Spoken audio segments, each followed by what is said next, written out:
ഒരു ധർമ്മയുദ്ധത്തിന് ഇറങ്ങിയിരിക്കുകയാണ് AICC സംഘടനാ ജനറൽ സെക്രട്ടറി KC വേണുഗോപാൽ. നിയമസഭാ തെരഞ്ഞെടുപ്പ് നടക്കുന്ന അസമിൽ കോൺഗ്രസ് നടത്തുന്നത് ജീവൻ മരണ പോരാട്ടമാണ്. 40% മുസ്ലിങ്ങളുള്ള ഒരു സംസ്ഥാനത്ത് ആ മതത്തെ ഇല്ലായ്മ ചെയ്യാൻ ഉറപ്പിച്ചുകൊണ്ട് തന്നെ ഒരു മുഖ്യമന്ത്രി നടത്തുന്ന നീക്കങ്ങൾ ഈ രാജ്യത്തെ തന്നെ ഞെട്ടിച്ചതാണ്. മുസ്ലിം MLAക്ക് പോലും നിസ്കാര സ്വാതന്ത്ര്യം നിഷേധിക്കുന്ന ഒരു നിയമ നിർമ്മാണം കൊണ്ടുവന്ന അസം BJP മുഖ്യമന്ത്രിയാണ് ഹിമന്ത് ബിശ്വ ശർമ്മ.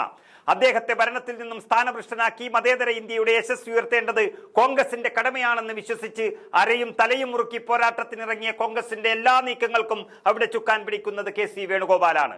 തെലങ്കാനയിൽ പയറ്റിയ അതേ തന്ത്രം, ഒരുപക്ഷെ അതിനേക്കാളും തീഷ്ണമായ ഒരു മതേതര ചേരിയെ സൃഷ്ടിച്ചുകൊണ്ടുള്ള പോരാട്ടമാണ് അസമിൽ നടത്തുന്നത്. പതിറ്റാണ്ടുകളോളം കോൺഗ്രസ് ഭരിച്ച അസം എന്ന സംസ്ഥാനത്ത് കോൺഗ്രസിന്റെ പാരമ്പര്യ വോട്ടുകളും അതിനോടൊപ്പം വിഘടിച്ചു നിൽക്കുന്ന ന്യൂനപക്ഷങ്ങളുടെ വോട്ടുകളും ഒന്നിച്ചു നിർത്തി ഭരണം പിടിക്കാമെന്ന സ്ട്രാറ്റജിയാണ് KCയുടെ നേതൃത്വത്തിൽ അസമിൽ ഇറക്കിയിരിക്കുന്നത്. ഇതിനുവേണ്ടി കണ്ടെത്തിയിരിക്കുന്നത് ചെറിയ പുള്ളിയേ അല്ല. ലോകസഭയിൽ രാഹുൽ ഗാന്ധിയോടൊപ്പം തന്നെ വർഷങ്ങളായി തേര് തെളിയിക്കുന്ന ഇന്ന് വെറും 43 വയസ്സ് മാത്രം പ്രായമുള്ള ഗൗരവ് ഗൊഗോയി MPയാണ്. അസമിന്റെ മണ്ണും മനസ്സും ആദ്യം തന്നെ കീഴടക്കി ഗൊഗോയി നടത്തുന്ന പ്രചരണത്തോടെ ധർമ്മയുദ്ധത്തിന് കരുത്തായി മതേതര ഇന്ത്യക്ക് മാനം നൽകുകയാണ് KC എന്ന നേതാവ്.